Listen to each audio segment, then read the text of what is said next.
Salve, salve, meus amigos do Café Cultural aqui da Rádio Mega Brasil. Tudo bem com vocês? Tenho plena certeza que sim. Mais uma vez estamos aqui abrindo câmeras, microfones, para bater papo sobre cultura, sobre arte, coisas que fazem, viu, meu caro amigo Bruno, a gente ser pessoas melhores, melhorar relacionamentos, sonhar, viajar, sair um pouco dessa realidade maluca que a gente vive, não só aqui no Brasil, mas no mundo inteiro. É sempre bom a gente poder dar uma respirada, né? A gente ter um pouquinho de sonho para poder colocar também os nossos sonhos para fora. Mas eu quero começar o programa, como eu começo todas as vezes. Eu quero saber quem é Bruno Halfmatt por Bruno Halfmatt. Olá, Sérgio. Olá a todos os ouvintes da Rádio Mega Brasil. Muito feliz de estar aqui no Café Cultural. Cultura realmente é sempre bom, né, Sérgio? É sempre o que salva a gente e sempre salvou e vai sempre salvar. E assim espero. Estou muito feliz de estar aqui hoje. E olha, eu sou um designer. Comecei designer, mas me descobri escritor há muitos anos também, desde pequeno. Comecei a ler historinhas da Turma da Mônica, né? Maurício de Souza foi a minha base, né? Minha grande fantástico, inspiração. Né? Aqui entre nós é fantástico, né? Não, é maravilhoso, né? E tem um autor como Maurício de Souza brasileiro, um Ziraldo brasileiro. Gente, a gente tem que encher a boca de orgulho, viu? Sim, acho que a gente não deve nada para ninguém. A gente tem artistas incríveis aqui no Brasil e o Maurício e o Ziraldo, assim como eles, foram grandes inspirações, né? Continuam sendo, porque até hoje que bom, eu continuo fazendo meu trabalho e acompanhando deles. E mesmo o Ziraldo, depois da morte, a gente continua sempre relembrando. Não, tem que ser valorizado sempre, Sim, então eu comecei muito cedo, lendo a Turma da Mônica, principalmente, comecei a formar um vocabulário com quadrinhos, no geral, e aí já comecei a ter aquele amor pela fantasia ali já, né? Onde a gente tinha as histórias, então era aquela fuga da realidade, que era completamente fora da nossa rotina. Então comecei ali com quadrinhos, e aí por questões de timidez também, eu comecei a escrever, primeiro mais para me expressar, porque eu não conseguia conversar muito, falar muito, então eu jogava ali nas palavras o que eu queria e precisava dizer, me expressar mais. E aí começou com uma forma despretensiosa a escrita e aí acabou virando uma coisa mais séria depois, porque eu passei a escrever histórias, passei a escrever contos e dessas historinhas pingando assim, uma aqui, outra ali, eu continuei escrevendo como continuo até hoje, né? Que legal, que legal. Quadrinhos é uma arte que, cara, eu vou te dizer o seguinte. Eu, como jornalista, o meu texto é grande demais para um quadrinho. Eu não tenho esse poder, o poder de síntese para fazer quadrinho. Mas eu tenho uma admiração por quem consegue escrever uma história inteira, principalmente quadrinhos em jornal, que é aquela coisa, são 3 quadrinhos e você tem que botar a história inteirinha naqueles 3 quadrinhos. Eu tenho uma admiração por isso que é fora do normal. E é incrível como as pessoas conseguem isso. Sim, e as pessoas podem achar que não, mas esse poder de síntese é uma coisa extremamente difícil, né? Você ter ali um espaço muito curto para contar uma história e você ainda precisa impactar com aquela história, realmente é um trabalho muito difícil. Assim. Porque contar a história, você pode contar a sua história ali. Mas você conseguir contar a história, impactar da forma que você quer, realmente é um talento, assim. Eu acho muito, muito fantástico. Nossa, e tem coisas maravilhosas, né? Você olha assim, você vê quadrinho. Hoje em dia, para ser extremamente sincero, eu não gosto muito dos quadrinhos de jornal hoje em dia. Eu gostava dos quadrinhos de jornais mais antigos, tá? Inclusive, Maurício de Souza escreveu muito quadrinho para jornal. Tinha muito Turma da Mônica em jornais. O pessoal pensa que é só na revistinha, só no gibi, não. Tem muito Turma da Mônica em quadrinhos de jornal. Mas é uma maravilha. Eu dava risada. Sabe aquela coisa? De vez em quando eu ia direto para os quadrinhos do jornal, depois eu ia ler as notícias. É o que importa mais, né? Era o que importava mais. Notícia tudo é a mesma coisa, o importante são os quadrinhos. Os quadrinhos sempre vai ter alguma coisa nova para a gente viajar, né? E até hoje, né? Eu acho que assim, mudou muito o quadrinho, depois passou para gibi, graphic novels, a gente vai colocando nomes e nomes e nomes. E hoje em dia é uma arte, sempre foi, mas eu acho que hoje em dia é uma arte extremamente valorizada e que você olha assim, você tem artistas em quadrinhos melhor que pintor, né? Sim, sim. É aquilo que eu estava falando. A gente tem uma quantidade de artistas brasileiros assim inacreditáveis. É só você dar um pulinho em uma rede social e você vai achar uma penca de pessoas e diversos estilos, que eu acho que isso que é o mais legal. Você vai conseguir se identificar com certeza com alguém, porque vai ter alguém que você vai olhar e vai se identificar mais, que vai falar mais com você. E todos brasileiros, assim, que eu acho mais legal é a gente ter esse bando de talentos aqui dentro. Nossa, fantástico, fantástico. E aí, de repente, o Bruno se aventurou num livro de fantasias, mistérios. Como é que foi isso, Bruno? Claro que essa coisa, já vindo desse universo de design, esse universo mágico dos quadrinhos, é normal, mas de repente você decidiu escrever uma história de fantasia total. Como é que foi isso, cara? Aí eu comecei, né, depois dos quadrinhos, eu comecei a ler. Tinha os clássicos de colégio, mas aí eu queria ler alguma coisa que fosse mais tensa, uma coisa mais fantasiosa, e aí eu peguei um Stephen King, um Carrie Estranho para ler, sei lá. Ô, louco, já pegou pesado. Okay. E aí eu já tinha lido antes uns volumes chamados Goosebumps, que você encontrava nas bancas, que eram muito fininhos, assim, e eram histórias de terror, né? Então eram livrinhos finos, e aquilo ali eu consumia de uma maneira, assim, gigantesca. Tem e filme já sobre os Goosebumps hoje em dia. Tem uma série. Eu não vou saber em qual plataforma. Hoje em dia tem tantos, eu não vou lembrar qual plataforma que tá. Mas tem o seriado Goosebumps que o pessoal consegue acompanhar. Sim, sim. E acho que até são remakes algumas coisas, porque já tinha lá atrás, nos anos 90, se não me engano, já tinha as primeiras gravações do Goosebumps. Ah, tá. E já era muito legal também ver aquilo ali. Então, assim, era um acesso que você tinha banca, que era relativamente barato de você conseguir. E era muito bom, porque você conseguia ler livrinhos fininhos. Então, e terror, para mim, é o gênero da minha vida, apesar de eu escrever fantasia com romance. O terror, ele Mas o permeia. gostoso é essa mescla. Eu acho que essa mescla é sempre muito gostosa. Sim, sim. E eu acho que o mais bacana, acaba sendo um diferencial, é poder escrever essas histórias e ter um toque mais macabro, e ter uma coisa mais. Você vai olhar e falar, pô, esse romance não é tão água com açúcar assim. Então, acho que é aí que dá sai um pouco da curva. Porque tem essa parte do terror ali, no Depois das Cinco também, que ele acaba sendo um livro de romance com fantasia. Tem ficção científica também, numa medida boa ali, e o terror ele meio que abraça isso em alguns momentos. Então você fica. Você tem uma história muito, muito elaborada com diversos gêneros. Assim. Todos eles se integram de alguma forma para contar essa história. Porque eu acho muito interessante isso, Bruno, que assim, e você citou, Bruno, Stephen King, que é um gênio disso, o terror não é terror simplesmente para dar susto, para causar medo.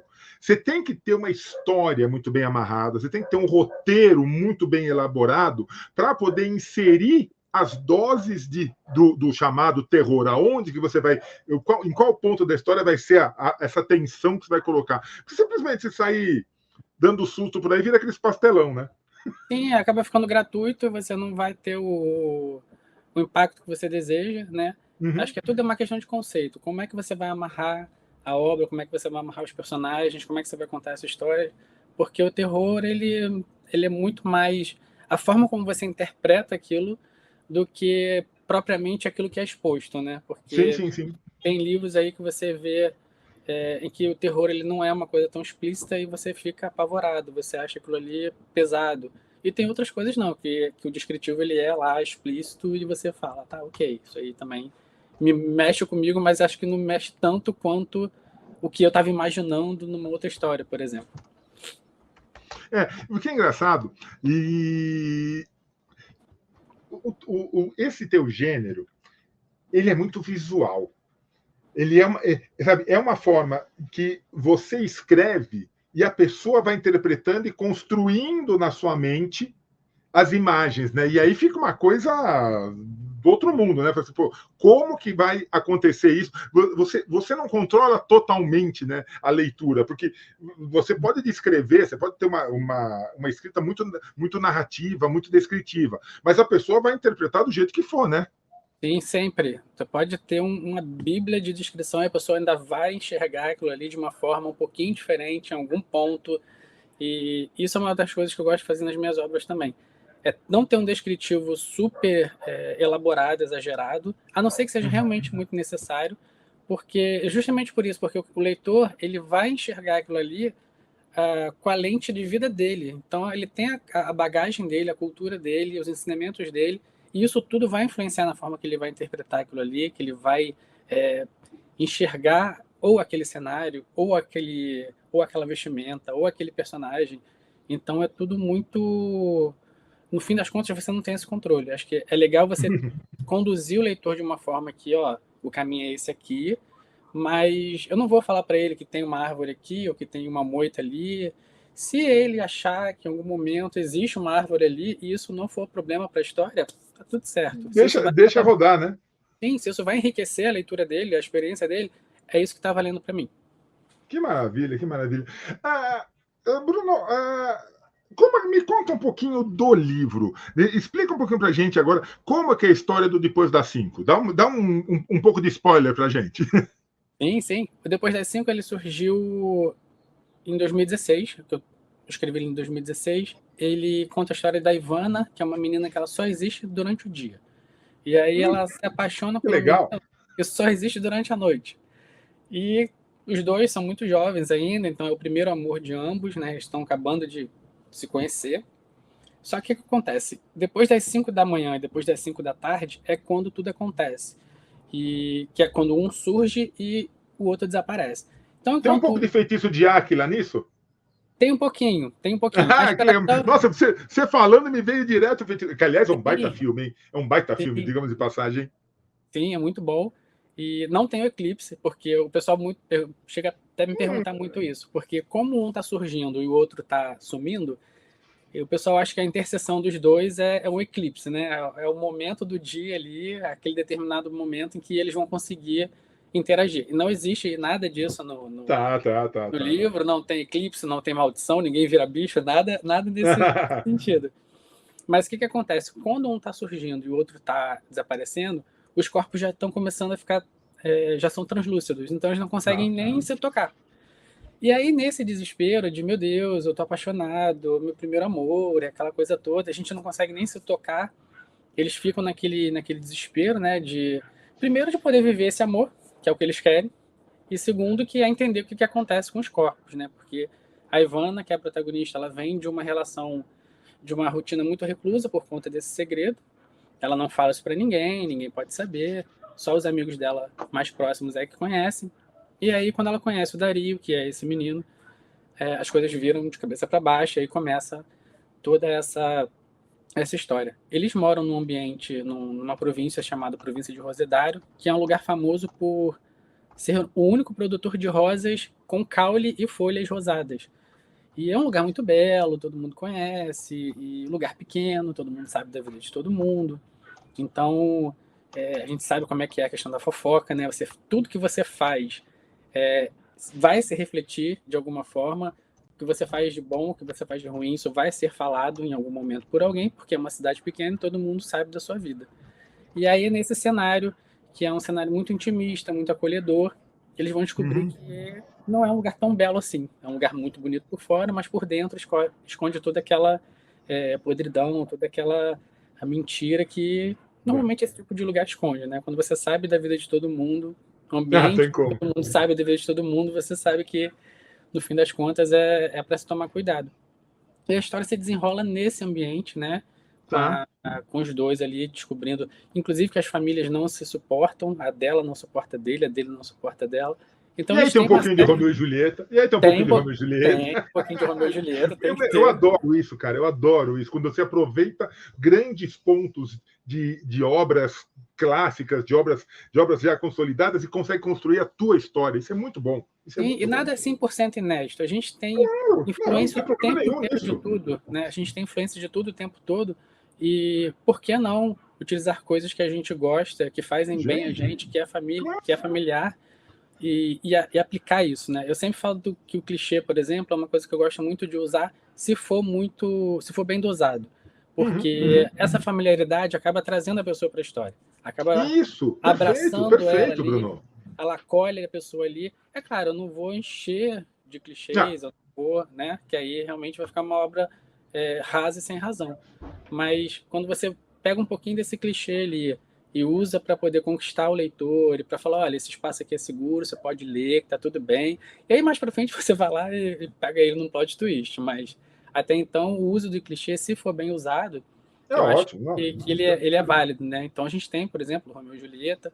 A inspiração depois das 5, ele veio da Casa do Lago, por exemplo, que é um filme Tá. com a Sandra Bullock e o Keanu Reeves, né? Que eles estão nessa casa e tem 2 anos de diferença, eles não se encontram e se apaixonam porque começam a se corresponder por carta, e eles querem descobrir o que acontece, que basicamente é o que acontece com a Ivone e o Dario, né? Eles querem saber o que acontece com os dois, né? E então a inspiração veio de lá, e é isso, a gente acaba tendo influências de diversos lugares para construir uma nova história, né? Depois das 5 ele fala disso, né? O que é muito legal, porque isso mostra a tua bagagem cultural, a tua bagagem literária. Que para você poder usar muito dessas pitadinhas prontas e de sucesso e conseguir escrever juntando tudo, cara, você tem que ter muita qualidade para isso. Você tem que estar muito seguro. Sim. E não é uma estrada fácil, assim, porque saber dosar isso tudo de forma que não perca a sua autenticidade realmente é uma coisa que a gente tem que ficar sempre de olho e tudo, porque tem histórias que a gente ama e fala, nossa, isso aqui é muito legal, de repente eu posso usar isso daqui de alguma forma e trabalhar isso aqui de uma forma, não copiar, não plagiar, mas Não. isso pra Inspiração, pura inspiração. Você se inspira em fatos bons, em histórias boas, e até que você falou, para você poder construir mais facilmente a tua trama e o leitor poder falar, nossa, fazer exatamente isso que aconteceu comigo. De repente trazer essas memórias e falar, poxa vida, eu quero ler esse livro, eu quero olhar essa obra, porque se eu gostei de Feitiço de Áquila, se eu gostei da Casa do Lago, se eu gostei de Romeu e Julieta, uma obra que junte tudo isso não pode ser ruim. Sim, alguma coisa tem de legal ali, né? Vamos ali conhecer, pelo menos. Exato, muito legal, muito legal. Esse é o teu primeiro livro, Bruno? Publicado, sim. Eu tenho outras obras que eu cheguei a publicar numa plataforma chamada Wattpad, que é onde a gente coloca histórias ali, né? Então eu comecei a publicar lá em 2014. Um outro livro que era só de fantasia, teve uma repercussão muito boa também, e aí eventualmente eu vim com Depois das 5, que foi uma outra proposta, foi um exercício que eu queria fazer, que era colocar romance, que até então só estava escrevendo a fantasia, e enfim, fiz workshops e busquei orientações de mercado para poder criar essa obra. Legal. E ali foi que de fato eu tive a experiência do Depois das 5. Postei lá também em 2017, e aí 8 anos depois é que ele foi publicado, e está sendo publicado de forma tradicional pela editora Buzz. Que legal. O material que eu recebi do livro, admito que não o li ainda, coloca como eu até achei muito engraçado a primeira vez que eu recebi, assim, como young adult. Falei, o que vem a ser um young adult, meu Deus do céu? Para mim, isso para mim foi novo. É aquela coisa, né? Ainda é um adolescente, mas já está pensando como adulto, mas ainda tem o braço ainda nesse desenvolvimento. É uma nova faixa, né, que está surgindo. Sim. É o jovem adulto mesmo, né? Que você tem uma galera que é muito jovem, início de adolescência, meio de adolescência, e aí vai até os seus 20 e poucos, pode ir até os 30. Eu não vejo muito uma delimitação para isso, né? Você vai achar locais que vão dizer, vai de tanto a tanto, mas eu acabo sempre dar uma vazada de idade, então... mas é isso, é sempre essa galera que pega início de adolescência, meio de adolescência, até seus 20 e poucos, 30 e poucos aninhos, assim, aninhos. Até seus 30 e poucos e é legal, e que eu acho legal, porque é uma faixa, independente de quando começa e quando termina, que tem muita coisa para fazer. Tem muita coisa acontecendo na vida da pessoa. E a leitura, às vezes, é deixada de lado. Você tá no início da tua vida profissional, então você está se dedicando muito a essa coisa da descoberta profissional, de se firmar como profissional de mercado, o que você quer fazer, descobrindo a parte de relações, a parte emocional, e muitas vezes a leitura é deixada de lado. E tendo livros que são focados, que trazem a linguagem, que trazem o universo para esse público, você acaba cativando leitores. Quer dizer, aquela coisa que você leu quando criança e que depois você vai ler só quando mais velho, nesse meio você acaba tendo um estilo literário feito para você. Sim, isso é fantástico, porque eu tive os clássicos no colégio, por exemplo, e agora a gente está vendo uma invasão aí boa de autores nacionais e de histórias nacionais. Felizmente, né, Bruno? Felizmente, porque fazer criancinha ler ler Sargento de Milícias, A Moreninha, nada contra, gente, mas não é a leitura para criança, tudo, né? Vamos ser sinceros. sim, tudo em seu momento, tudo É, em é. sua idade, né? E por que não a gente ter autores e histórias nacionais e contemporâneas que vão puxar essas pessoas para a literatura? Né? Então, é exatamente isso, a gente ter livros com linguagens que vão acessar essas pessoas de uma forma direta, elas vão entender que a pessoa que escreveu aquilo ali pensa como elas, ou se identifica com as mesmas ideias, ou de alguma forma elas são muito parecidas, ou eles são identificáveis de alguma forma. Então é exatamente isso. E mesmo no momento atribulado, que você está mudando de emprego, está começando vida profissional e tudo mais, se você tem ali um livro, uma história de uma pessoa que está próximo de você, de certa forma, não é nenhum autor que morreu, enfim, nenhuma pessoa inacessível, isso pode ser muito bom. Eu tive essa experiência quando era jovem, né? Eu comecei a ler Harry Potter porque eu tive, na minha adolescência, eu tinha problemas com os meus amigos e eu lembro de uma fase que eu fiquei sozinho e foi o livro que eu abracei. E foi ali que eu abracei, inclusive, a saga Harry Potter, porque eu comecei a ler, e era eu e o livro só.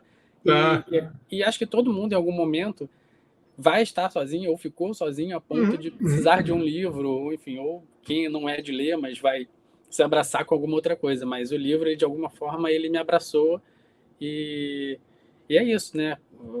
Ele está ali para isso, né? Sem dúvida, sem dúvida. Bruno, é muito fácil a gente pegar o teu livro, pegar o Depois das 5, e imaginá-lo numa tela. Eu acho que é o tipo de literatura, é o tipo de escrita que a gente. Você já começa a visualizar na própria leitura. Você já começa a imaginar. Você pretende levar isso, talvez, para imaginar que ele possa ser filmado algum dia? Sem dúvida, sem dúvida. Eu acho, inclusive, qualquer coisa que eu escreva, eu já tenho uma mentalidade audiovisual. Assim. São Legal. formatos completamente diferentes. Uma coisa para livro é uma coisa, outra coisa é para cinema, outra coisa para teatro. Então, Só coisa mas para game, né? Porque hoje em dia, hoje em dia tem assim, você tem o livro, você tem o filme, você tem o seriado, você tem o game, você tem todos esses produtos e cada um é uma linguagem, né? Todos conversam, mas cada um no seu idioma. Sim, você tem tudo ali junto de alguma forma, mas eu quero sim, eu quero em algum momento, inclusive, sentar para escrever o roteiro Depois das 5, e não sei se para uma série ou para um filme, mas eu tenho muita vontade de expandir porque eu acho que são propostas Legal. diferentes, são públicos diferentes também, você tem formas diferentes de atingir as mesmas pessoas ou outras pessoas, e quem é do livro vai assistir, vai ter outra sensação, enfim, eu acho que, né, criar uma história hoje só para o livro, eu acho que seria muito desperdício, né? A gente perde muita riqueza não contando essa história em outros formatos também. Na verdade, né, antigamente, você quando saía um filme baseado em um livro, você ficava todo animado. Nossa, olha que legal, eu já li esse livro. Hoje em dia, muitas vezes é o contrário, né? Muitas vezes você, claro, sai o livro primeiro, mas quando sai o filme que você conhece a história, e depois você vai para o livro. Né? Sim, sim. As pessoas estão fazendo hoje muito caminho contrário. Nossa, gostei desse filme, deixa eu buscar o livro. Provavelmente eu tenho um livro. Ultimamente eu tenho visto muito streaming. Esses dias eu entrei na Netflix, comecei a assistir O Casal Perfeito, com a Nicole Kidman e Dakota Fanning, mais um elenco legal. E aí eu fui descobrir que tinha um livro, eu não sabia que tinha um livro. E aí você fica assim, pô, agora eu não vou terminar a série, porque eu quero ler o livro para saber primeiro o que acontece. E aí você fica naquele dilema de terminar a série, eu ler o livro primeiro. E não é uma coisa incomum de acontecer. Ultimamente eu tenho visto muita produção audiovisual que é baseada em livro. Então, muitas, inclusive, eu acabo deixando para assistir depois, porque primeiro eu quero ler o livro, porque normalmente o livro tem mais detalhes, aquela coisa toda, né, que a gente tem isso também, viu? viver, Às vezes né? o livro tem detalhes que você gostaria de ver no filme, ou você busca no livro um detalhe que estava no filme, porque como são linguagens diferentes, às vezes. E tem livros que tem livros que o final é totalmente diferente. Eu lembro que. Eu lembro, não esqueço, eu acho que o maior ícone dessa coisa é o Iluminado, do Stephen King. Que eu tinha lido o livro já, aquele livro que você vai lendo, de repente você fecha e fala, não, para, ai meu Deus do céu, daí você continua lendo.